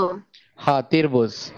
আর ডেল্টা মিনিং হলো চেঞ্জ, CHANGE, চেঞ্জ বা ডিফারেন্স, DIFFERANC, ডিফারেন্স। আপনারা যদি এগুলোও লেখেন আমার আপত্তি নাই, আপনি যদি লেখেন change in cost, change in unit, কোনো সমস্যা নাই। যদি লেখেন difference in cost, difference in unit, তাতেও কোনো আপত্তি নাই। আচ্ছা, কিন্তু স্যার কি বললেন আপনি উচ্চারণটা? Delta, delta. ডেল্টা, ডেল্টা, ওই যে আলফা বিটা গামা ডেল্টা পিউ মিউ। ও, সায়েন্সে তো এনে কেউ ছিল না, এগুলো হলো গ্রিক শব্দ, গ্রিক শব্দ আলফা স্যার গিটা গামা। এই ডেল্টা ইন কস্ট এটা কেন আসলে স্যার, এটা একটু আবার বলেন। হাইলো মেথড অঙ্ক করতে গেলে আমি তো প্রথমেই বুঝাই নিলাম, হাইলো মেথডে মিক্সকে টুকরা করব 2টা, আর 2টা টুকরার মধ্যে একটা হলো ভেরিয়েবল, একটা হলো ফিক্সড। এখন আমি করতেছি ভেরিয়েবল, আর ভেরিয়েবলের সূত্র এটা, এটা হলো ভেরিয়েবলের সূত্র। হাইলো মেথড অঙ্কের জন্য ভেরিয়েবলের সূত্র এটা, বুঝাইতে পারছি? জি স্যার। আচ্ছা, চলেন এরপরে নিচে লেখা দাগ দেন। এখন যান, হাই, প্রথমে হলো হাই পরে লো। আমাকে বলেন মেনটেনেন্স হাইতে কত টাকা আছে? 15,000। মেইনটেনেন্স আছে 15 টাকা। 15,000। 15 প্রশ্ন থেকে বলবেন। আচ্ছা, হাইয়ের সময় ইউনিটটা কত? 1000। 1,000। আচ্ছা, এরপরে এখানে বিয়োগ, এখানেও বিয়োগ। বলেন লো এর সময় মেনটেনেন্সের টাকা কত? লোয়ের 11,000। সময় মেইনটেনেন্সের টাকা 600 টাকা। জি, আবার লো এর সময় ইউনিট কত? 600। 600। এটা ওয়ার্কিং একে করছি না আমরা? দেখেন তো, এইটুকু আমরা কি লিখছিলাম বলেন তো, হাই পয়েন্ট, আর এটুকু কি লিখছিলাম বলেন তো, লো পয়েন্ট। দেখেন জি ওয়ার্কিং একে রিকোয়ারমেন্ট 1-এ কিন্তু আমরা এটা করছি, সেটাই আবার এখানে করতেছি। আচ্ছা, এখন খেয়াল করেন এটার সমাধান বাই করি। 15,000 থেকে 11,000 বাদ দিলে, 15,000 থেকে 11,000 বাদ দিলে উপরে হয় 4,000, আর এটা থেকে এটা বাদ দিলে নিচে হয় 400। আচ্ছা, যদি আমরা ভাগ করি তাহলে অ্যান্সার কয় টাকা হয়? 10। 10 টাকা। তাহলে আমরা মেনটেনেন্স মানে মেরামত খরচ, রক্ষণাবেক্ষণ খরচ। এই রক্ষণাবেক্ষণ খরচটা একক প্রতি ব্যয় হলো 10 টাকা। এতটুকু আশা করি সবাই বুঝতে পারছেন। জি স্যার। আচ্ছা, তাহলে আমরা একটা অংশ বাই করলাম, এই যে ভেরিয়েবল অংশ বাই করলাম, এখন আমরা ফিক্সড এর অংশ বাই করব। তাহলে আমরা নিচে লেখেন সুতরাং ফিক্সড কস্ট। সুতরাং ফিক্সড কস্ট। এখন আমরা ফিক্সড কস্ট করব। ফিক্সড কস্ট করার সময় খেয়াল করেন, ফিক্সড কস্ট করার সময় আমাদেরকে একটু খেয়াল রাখতে হবে। দেখেন, আমরা এই এতটুকুকে আমরা কি বলবো বলেন তো? হাই। আর এই এতটুকুকে কি বলবো আমরা? লো। লো। লো। আচ্ছা, এখন এই ফিক্সড কস্ট, ফিক্স কি কখনো পরিবর্তন হয়? না। কি না স্যার? তাহলে আমি যদি এই হাই ধরে বের করি, যে অ্যান্সার হবে, লো ধরে বের করলেও তো অ্যান্সার একই হবে, তাই না? জি জি স্যার। স্যার। আচ্ছা, তাহলে খেয়াল করেন, এই হাই ধরেই আমি প্রথমে বুঝাই। হাইতে টাকা আছে কত হাজার? 15,000 না? জি স্যার। হ্যাঁ। আচ্ছা, হাইতে ইউনিট কত হাজার? 1,000। আচ্ছা, এখন এই যে ভেরিয়েবলের রেটটা কত বের হয়েছে? 10। 10। 10। তাই 10 দ্বারা গুণ। আচ্ছা, 10 দ্বারা গুণ। তাহলে এটাকে যদি আমরা সমাধান করি, 15,000 আর এটা গুণ করলে হয় 10,000। আচ্ছা, এটা বিয়োগ করলে অ্যান্সার আসে 5,000। এতটুকু আশা করি বুঝছি আমরা। না স্যার, 10টা কেন দিলাম স্যার? 10 হলো ভেরিয়েবলের অংশ, ইউনিটকে ভেরিয়েবল দ্বারা গুণ করতে হয়। ইউনিটকে ভেরিয়েবল দ্বারা গুণ করতে হবে। এখন আপনারা যদি বলতেন যে আমি 15,000 এই হাই ধরে করব না, আমি লো ধরে করব, তাহলে লো ধরে করলে এখানে কত লিখতেন বলেন তো? 11,000 11,000 11,000 মাইনাস মাইনাস 6 × 10। 600। 610। আশা করি এখানে যারা আছেন আপনারাই বলছেন, জি স্যার, একই বুঝতে অ্যান্সার পারছে। আসছে। অবশ্যই অ্যান্সার একই আসবো, কারণ এই খরচটার নামই তো ফিক্সড। আর ফিক্সড জি এর বৈশিষ্ট্যই হলো উৎপাদন বাড়ুক আর কমুক, খরচের পরিমাণ সমান থাকবে। তাহলে হাই ধরে করলে যে অ্যান্সার আসলো, লো ধরে করলে অ্যান্সার আসলো। পরীক্ষায় দুইটা দেখাইবেন না, একটা দেখাইবেন। পরীক্ষায় অবশ্যই দুইটা দেখাবেন না, একটা দেখাবেন। আচ্ছা, তাহলে সেমিকে কেমনে হাইলো অঙ্কে টুকরা করতে হয়, একদিন কলম কেসিটা কাইটা হালাইছি, কাইটা হালাইছে দেখা এই অংশটা বের হয়েছে। আচ্ছা, তাহলে আমাদের এই অংশটা হয়েছে। জি স্যার। জি স্যার। সবাই তুলছেন? জি স্যার। আচ্ছা, সবাই তুলছেন, অনেকেই কিন্তু বলেন না কিছু, তাহলে তারা আমি ভাইবা নেব তারা বুঝছেন। এখন মেনটেনেন্স করছি, সেম একই কনসেপ্টে আপনারা পাওয়ার এন্ড ফুয়েল করেন। আপনারা পাওয়ার এন্ড ফুয়েল করেন, বোর্ডের দিকে তাকায়েন না, আমি আর বোর্ডে কিছু লিখবো না। আপনারা পাওয়ার এন্ড ফুয়েল করে আমাকে দেখান, একদম যেমনে যেমনে করছেন।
10,000 আসছে।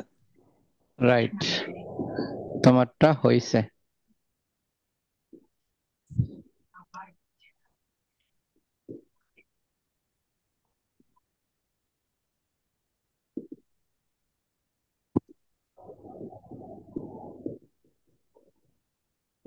দশ হাজার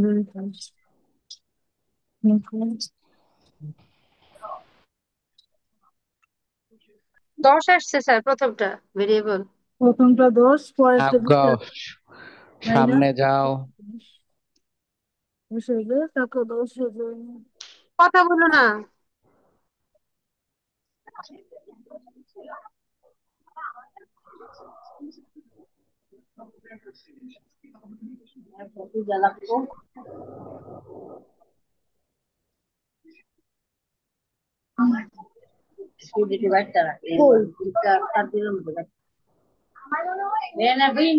চলেন, তাড়াতাড়ি করেন, আমাদেরকে এটা শেষ করতে হবে।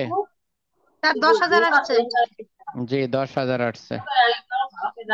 এই জেসিয়া করছো, মুনা, ডুন্নাহার করছো, জি ঈশা স্যার। করছো? জি স্যার করছি। আচ্ছা, শিউলি? জি স্যার, জি স্যার, 10,000 আসছে লাস্টে। হুম, ঠিক আছে। তানিশা করছো? তানিশা, তারপরে জেনি। করছি। আচ্ছা, স্মৃতি করছো? স্মৃতি বুঝছো এই অঙ্কটা যেটুকু করাইলাম? স্যার এটা অর সাইড লিখি নাই, এক সাইডই লিখছি। হ্যাঁ, এক সাইডই তো, তুমি দুই সাইড কেন লিখবা? স্যারের শেখানোর দরকার নেই, হ্যাঁ না বুঝলে না বুঝলো। আচ্ছা, এখন আমি যেটা করলাম না এই ফিক্সটা, সেটাকে একটু আমি এখন বুঝাইতে চাচ্ছি। তার মানে সবার 10,000 হয়েছে। আসলে খরচের বিশ্লেষণ হলো এরকম, দেখো, টোটাল কস্ট সমান fixed cost plus variable cost. হ্যাঁ, ফিক্সড এর সাথে ভেরিয়েবল যোগ করলে হয় টোটাল কস্ট। তাহলে আমি এখন কি বাই করতেছি বলো তো? Fixed cost. তাহলে ফিক্সড কস্ট বাই করতে বলছে, তাহলে আমি কি করতে পারি? ফিক্সড কস্ট সমান আমি লিখতে পারি total cost minus variable cost. তাহলে দেখো, এই হলো ফিক্সড কস্ট, এই হলো টোটাল কস্ট, এই হলো মাইনাস, এটা হলো ফিক্সড কস্ট। তাহলে বুঝছো, এটা হলো ভেরিয়েবল কস্ট, এটা হলো ভেরিয়েবল কস্ট, এটা হলো টোটাল কস্ট। আর টোটাল কস্ট থেকে ভেরিয়েবল বাদ দিলে কি পাওয়া যায়? Fixed cost. তাই এটার অ্যান্সার হলো ফিক্সড কস্ট। আশা করি আমাদের এটা হয়েছে। আমি স্যার, আমি এখন একটা জিনিস বুঝি না, ওই যে 10 দিয়ে আমরা গুণ কেন করলাম? ইউনিটকে ভেরিয়েবলের রেট দ্বারা গুণ করতে হবে, ইউনিটকে ভেরিয়েবলের রেট দ্বারা গুণ করতে হবে। কারণ ভেরিয়েবলের রেট আমাদের বের হয়েছে 10, তাই আমি 10 দ্বারা গুণ করছি, অন্যটা বের হইলে সেটা দ্বারা গুণ করতাম। ঠিক আছে? স্যার আচ্ছা, চলেন এখন আমরা বাজেট বানাই। তাহলে দেখেন, হাইলো মেথডে বাজেট বানাইতে গেলে ভেরিয়েবল সেমি নামে যতগুলো এন্ট্রি হয় সেগুলোর জন্য আমাদেরকে বাজেটের জন্য ওয়ার্কিং করে নিতে হয়। তাহলে এখন আমরা যেটা করব, আমরা এই বাজেটটা বানাবো। চলেন, বাজেটের জন্য ছক আঁকেন। আমাদেরকে বলেন এই বাজেটে কি কি কত কত পার্সেন্টের অঙ্ক করতে বলছে? 50, 50, 80, 90। 80, 80%, 90। 50, 80 তাহলে আর 90%। হ্যাঁ, তার মানে বুঝছেন যে এই অঙ্কটায় আমরা তিনটা টাকার গড় করব। একটা 50, একটা 80, আর একটা করব 90। এই তিনটা টাকার গড় করব। চলেন আমরা তাহলে শুরু করি। বিবরণ টাকার গড় তিনটা। এখন চলেন মানগুলো বসাবো আর উপরে লিখবো ফ্লেক্সিবল বাজেট। স্যার এটা একটু উঠায় নি, দাঁড়ান। স্যার এখানে 60% এর কথা বলছে, 100% এগুলো লাগবে না। জি না, আমরা আমাদের রিকোয়ারমেন্টে যা চাইছে তাই করব।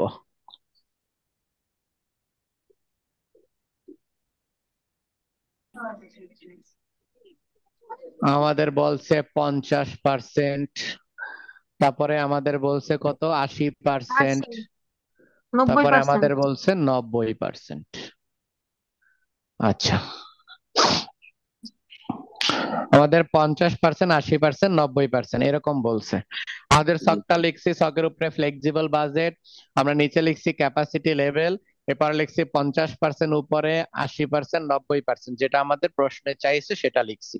এখন আমরা ইউনিট গুলোকে বসায় দিব। এখন ইউনিট গুলোকে কিভাবে বসাবো? দেখেন, ইউনিট গুলোকে দুই ভাবে বসানো যায়। আপনারা যে কাজটা করবেন, দেখেন 100% দেওয়া আছে, 60% দেওয়া আছে, 100% ইউনিট দেওয়া আছে। দেখেন 100% প্রশ্নের দিকে তাকায় দেখেন, 100% ইউনিট দেওয়া আছে 1000, আর 60% ইউনিট দেওয়া আছে 600। এখন আপনি হাই ধরে করেন, লো ধরে করেন, এটা আপনার ইচ্ছা, যেটা ইচ্ছা সেটা দিয়া করেন, আমার কোনো আপত্তি নাই। আর দেখেন পার্সেন্টে আমি, 10 করে ইউনিট। জি, এখন আমরা যদি এই 100 দিয়া করি তাহলে যে কাজটা আপনারা করবেন, এই যে 50-এর ইউনিট কেমনে বাই করবেন, এই 1000-কে 100 দিয়া ভাগ করবেন, 50 দিয়া গুণ করবেন। 1000-কে 100 দিয়া ভাগ, 50 দিয়া গুণ।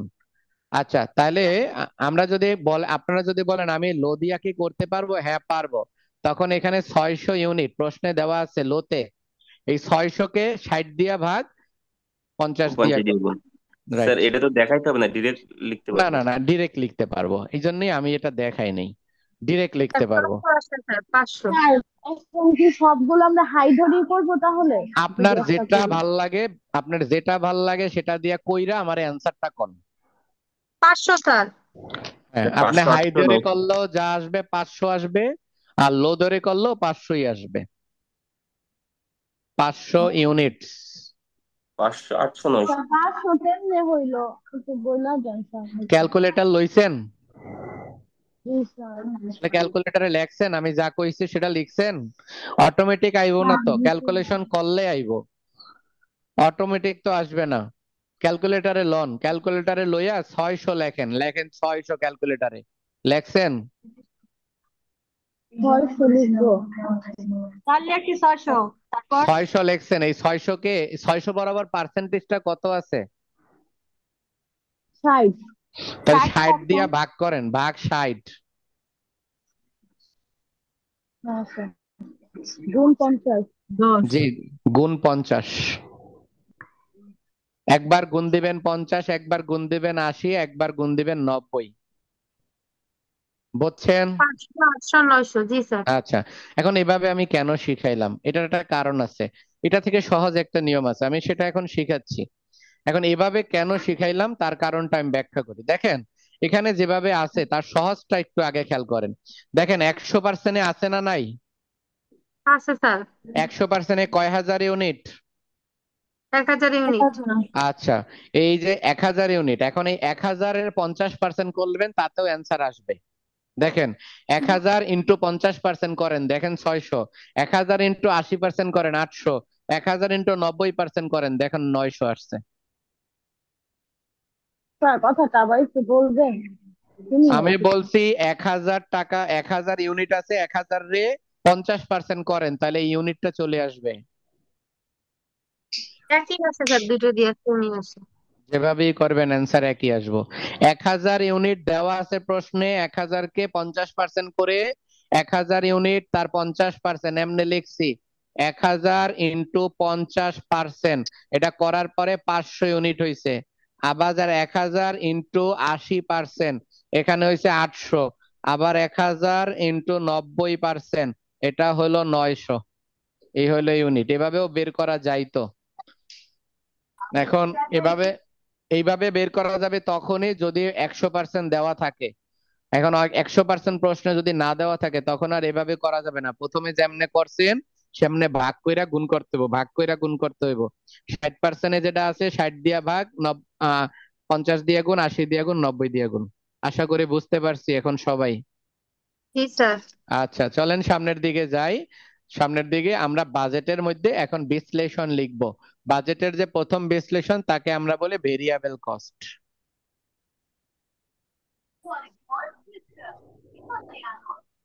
এই যে ভেরিয়েবল কস্ট শিরোনাম। এখন ভেরিয়েবলের মধ্যে আমরা খরচগুলো লিখব। প্রথমে আছে ইনডিরেক্ট ওয়েজেস।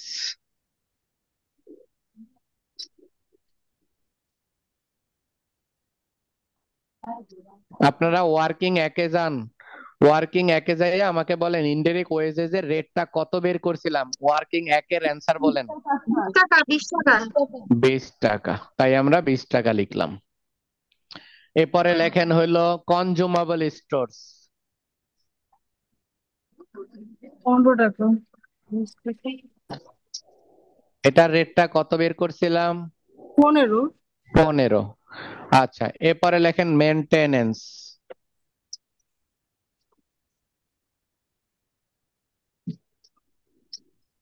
Maintenance cost.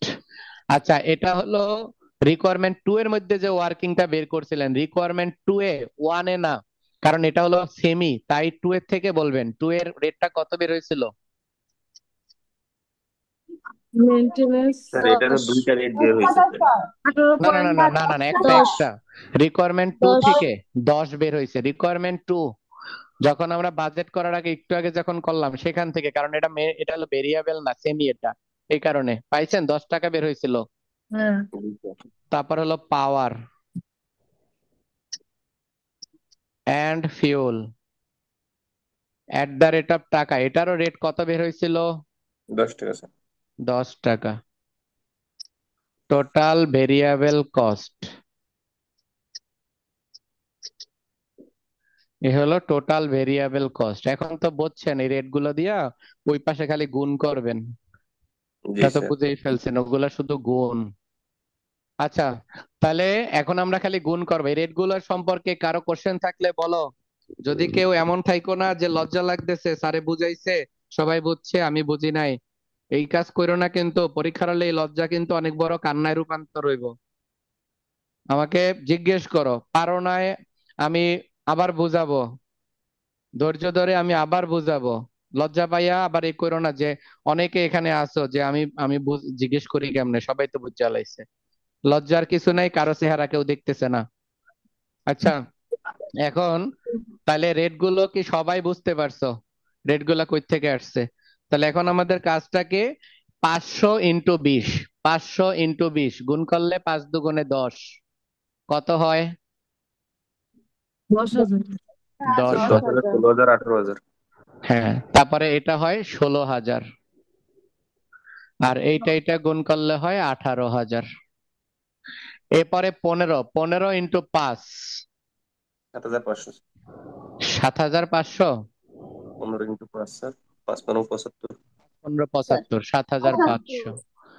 এবারে হলো 15 × 800, স্যার 12,000 12,000।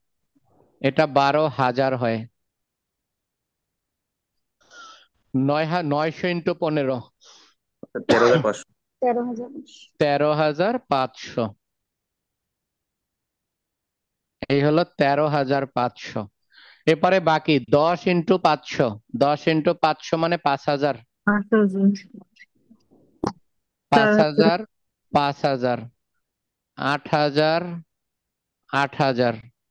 এরপরে 9,000, এখানেও 9,000। আচ্ছা, এখন আমাদের কাজ হলো এতটুকুকে যোগ করা, এই প্রত্যেকটাকে যোগ করে এখানে বসানো।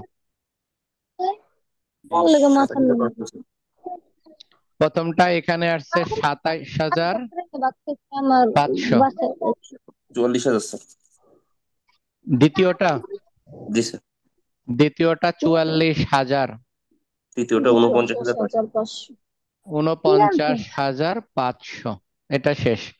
কেউ কথা বললে মিউট করে কথা বইলো, না হলে অন্যের সমস্যা হয়, একজনে আরেকজনকে সমস্যা দিও না। এরপরে খেয়াল করো, তারপরে আমরা লিখবো ফিক্স কস্ট। ফিক্স কস্ট শিরোনাম। এখন ফিক্স কস্টের মধ্যে স্যার আমরা ওইটা লেখা বিশ্লেষণ। কষ্ট স্যার একটু পরে বুঝান। কোনটা? স্যার একটু পরে বুঝান, আমরা একটু উঠায় নেই স্যার। তাড়াতাড়ি উঠাও,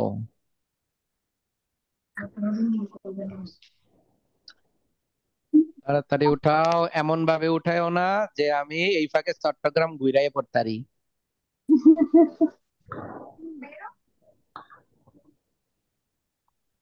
আরে বাই কইরা দিও না, থাক, ঘরেই থাকতে দাও। এই রাত্রে বেলা বাই কইরা দিলে কই যাইবো? স্যার ঘুরতে যাইবো, সমস্যা কি? স্যার আপনি চট্টগ্রামে যেই গতিতে ঘুরে আসতেছেন এই গতিতে আমাদেরও দেন স্যার, একটু ঘুরে আসতে। হুম, চলেন, আশা করি উঠাইছেন। জি স্যার। চলেন সামনের দিকে যাই। এখন আমরা লিখবো হলো ডেপ্রিসিয়েশন, অবচয়।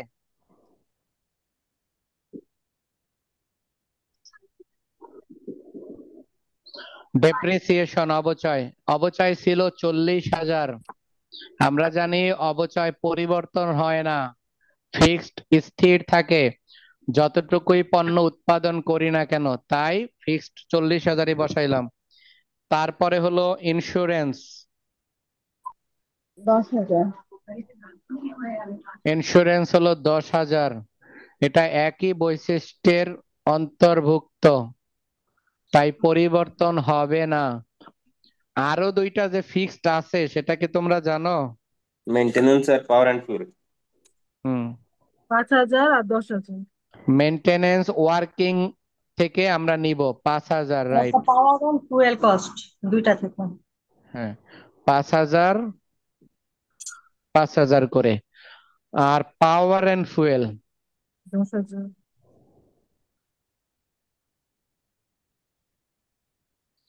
পাওয়ার এন্ড ফুয়েলে 10,000 10,000 বের হয়েছে না? জি স্যার।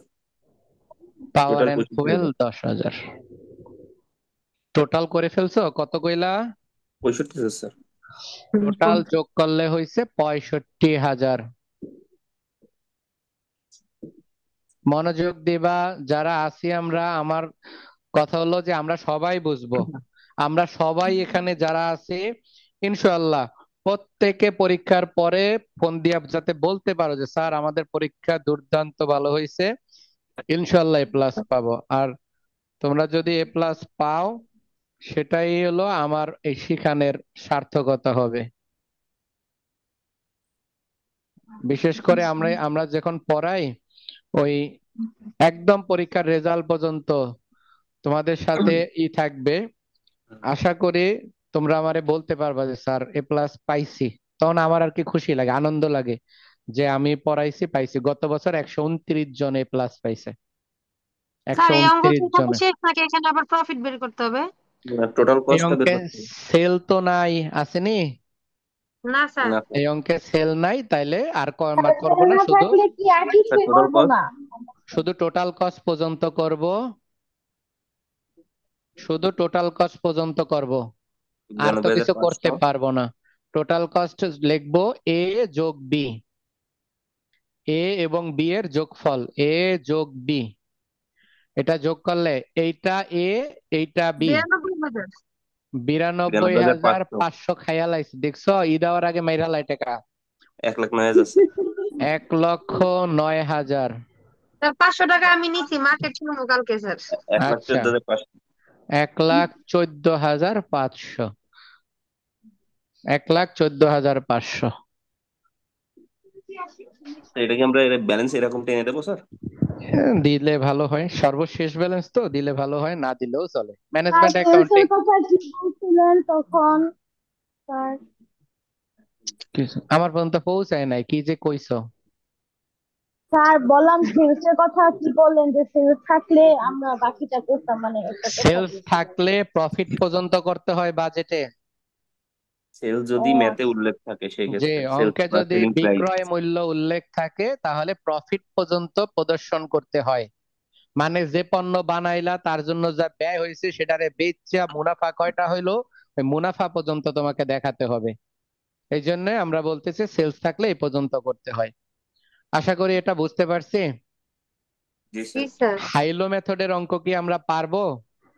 জি ইনশাআল্লাহ। স্যার। আচ্ছা দেখো, আমাদের অঙ্কে কিন্তু মিক্সড কস্ট আসিল, মিক্সড এর অস্তিত্ব রাখছে না, কাইটা দুই টুকরা কইরা কাইটা ভেরিয়েবল আর ফেলছি, ফিক্সড এর মধ্যে বহাই দিছি। কাইটা দুটো করে ভেরিয়েবল আর হ্যাঁ, ফিক্সড মধ্যে করতে আমাদের যে এনসি এর যে শীট আছে শীটের 10 নাম্বার অঙ্ক, দেখো তোমরা পারো কিনা। স্যার পারবো ইনশাআল্লাহ। স্যার পারবো। হ্যাঁ স্যার পারবো, পারবো ঠিক আছে। একই অঙ্ক। স্যার একটু হ্যাঁ, যে 18 নম্বরের ইয়েটা একটু স্যার একটু বলবেন স্যার, ওই যে পার্সেন্টের এটা কেমন জানি করবো স্যার, এই পার্সেন্টের ঘরটাই স্যার করতে পারিনি, ফ্লেক্সিবল বাজেট ফিক্সড কস্ট করে ফেলছি স্যার। আচ্ছা, যেখানে আপনার সমস্যা আমাকে জিজ্ঞেস করেন, আমি আনসার বলি। আ- স্যার আপনারা ওই যে আমাকে বলেন, আমি আমি বললে কি অংশ করতে হবে আপনাকে। স্যার ওই যে 18 নম্বর অঙ্কে হুম। ডিরেক্ট ম্যাটেরিয়াল তো স্যার ওই যে 1,50,000, তারপর ওয়াজেস 80,000, এক্সপেন্স 42,000, তারপর হচ্ছে works and overhead sir variable 60% দেওয়া ছিল, ওইটা পার্সেন্ট বের করে হয়েছে 15,600। আর সেলিং ওভারহিট দেওয়া ছিল স্যার ভেরিয়েবল কস্টে 34,000 সাথে 40% ই করলে হয় 13,600, তো টোটাল যোগ করে হচ্ছে 30,000, সরি সরি 3,12,000 আর কি। 1,280। তোমার কোশ্চেনটা কি সেটা আমারে বলো। কোশ্চেনটা হচ্ছে স্যার ওই যে পার্সেন্ট গুলো যে বের করতে বলছে না, 50%, 75% আর 90%। জি। আর ঘরের টাকা হচ্ছে 10,000, 15,000, 18,000। এখন এই ঘরের টাকাগুলো জানি কেমনে বসাবো এটা বুঝে গেছি স্যার। আচ্ছা, বুঝতে ঘরের পারছি। টাকা কেমনে আচ্ছা, বসাবো? আমি বলি, আমি ভেরিয়েবলটাকে আমি একটা বুঝাই, তাহলে আপনি পারবেন। ওয়ার্ক ওভারহেড এর দিকে তাকান। ওয়ার্ক ওভারহেড পাইছেন? জি স্যার। ওয়ার্ক ওভারহেড ভেরিয়েবলের মধ্যে 26,000-এর কি 60% ধরছেন? জি স্যার। আচ্ছা, 26,000-এর 60% ধরে কত হয়েছে আমাকে একটু বলেন। 15,600 স্যার। হ্যাঁ আমার 26,000-এর 60% হয়েছে 15,600। সত্য জি স্যার। বলছেন? আপনার জি কথা সত্য, 15,600। এখন আমারে বলেন, যে অঙ্কটা বাজেটটা দেওয়া আছে, জি এই বাজেটটা কয় হাজার ইউনিটে দেওয়া? 12 স্যার। হাজার 12,000 ইউনিট। 12,000 ইউনিট। কয় পার্সেন্টে দেওয়া? 60% স্যার। তাহলে পার্সেন্ট দিয়েও অঙ্কটা করা যাবে, ইউনিট দিয়েও করা যাবে। এখন আমি আপনাদের কোনটা বুঝাবো বলেন, না আমি দুইটা বুঝাবো? স্যার যেটা সহজ ওইটাই বুঝুন স্যার। আচ্ছা, আমি প্রথমে পার্সেন্টটা দা বুঝাই, তারপরে আপনাকে ইউনিট দিয়ে বুঝাই, তারপর আপনার যেটা ভালো মনে হয় সেটা করবেন। তাহলে 15,600 তো লিখছেন, তাই না? জি স্যার লিখছি। আচ্ছা, এটা কয় পার্সেন্টের ঘরে লিখছেন? 60% এর ঘরে স্যার। তাহলে এটারে কষ্ট করে ভাগ দেন 60। দিছেন? 15,600 ভাগ ভাগ 60 60। জি কত স্যার দিছি। আসছে? 260। আচ্ছা, আপনি কত কতর বাজেট বানাইতেছেন?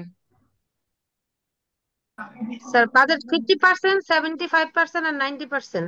তাহলে আপনার কাজ কি জানেন? এই যে 260 বের হয়েছে না, তাকে জি স্যার। 50 দিয়ে গুণ, 75 দিয়ে গুণ, 90 দিয়ে গুণ। তাকে 50 দিয়ে গুণ, 75 দিয়ে গুণ, 90 দিয়ে গুণ। আচ্ছা। 13,000 আসে, 19,500। জি, প্রথমটা 13,000 হয়েছে। 260 ইন্টু 50। জি। 13,000 স্যার। এটা 19,500 হয়। প্রথমটা 13,000 আসছে স্যার। জি, 13,000 হয়েছে। আসছে। সেকেন্ডটা 19,500। 260 ইন্টু 75। এটা কি বুঝছেন? জি স্যার।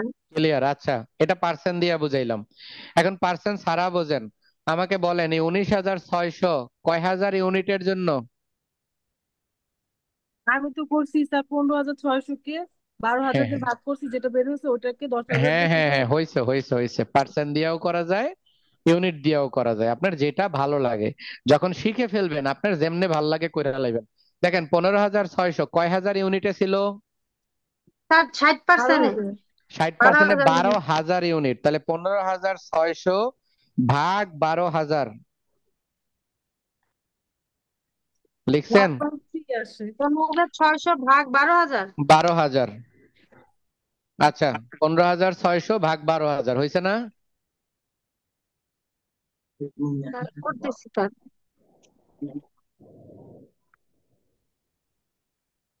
এটা স্যার 21 1.3 আসে স্যার। আপনার প্রথম যে বাজেট বানাইছে সেখানে ইউনিটটা কত বলেন? 10,000। স্যার ইউনিট হচ্ছে 12,000 ইউনিট স্যার। আরে না, আপনার বাজেট বানানে 50%-এর সময় ইউনিট কত? স্যার 10,000। ইউনিট হলো কি 10,000 স্যার। তাহলে 10,000 দ্বারা গুণ করেন। স্যার 13,000 আসছে। আচ্ছা স্যার জি, এর পরের ডিরেক্ট ম্যাটেরিয়ালটা কিভাবে বের করবো তাহলে? এক লাখ পঞ্চাশ একদম হাজার যেমনে কইলেন, যেমনে করলেন। 1,50,000 60 দিয়ে ভাগ দিব। জি, 1,50,000 ভাগ 60 ইন্টু 1,50,000 10 ভাগ 60 ইন্টু ইন্টু 10। ভাগ 12। 10,000। ইন্টু 10 কেন? ইন্টু 10 10,000 কিন্তু আপনি 12,000 পার্সেন্ট দিয়া করতেছেন, আপনি মনে রাখেন।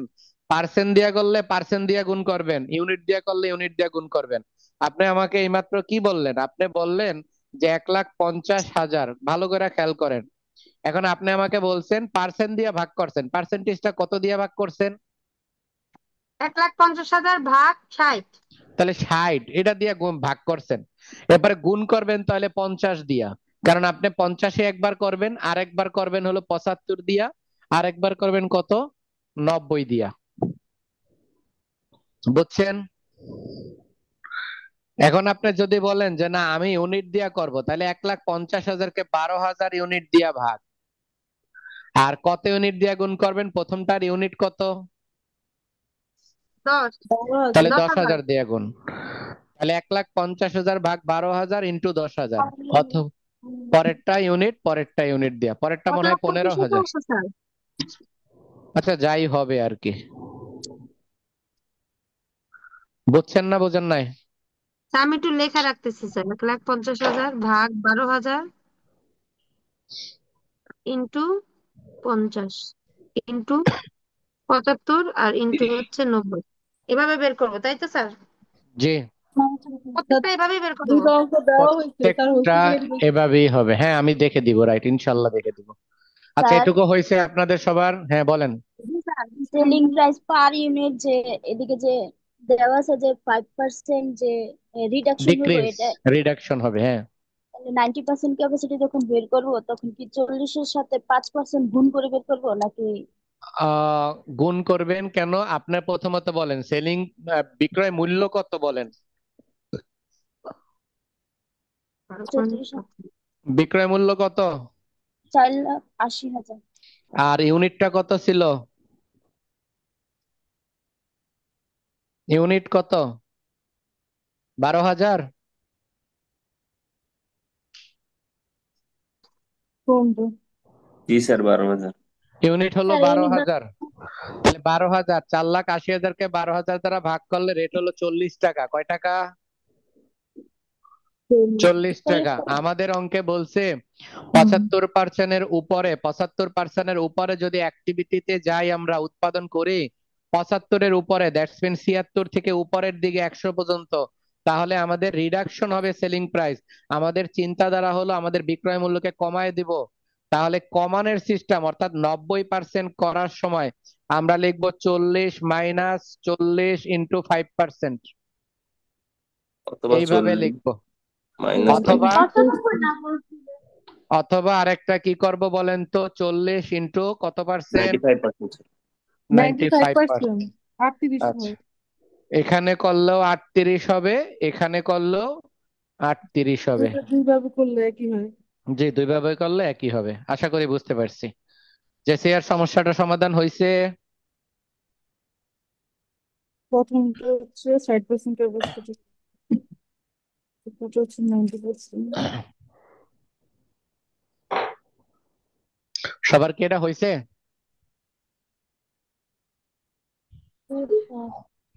আছে নাকি কোশ্চেন কোনো?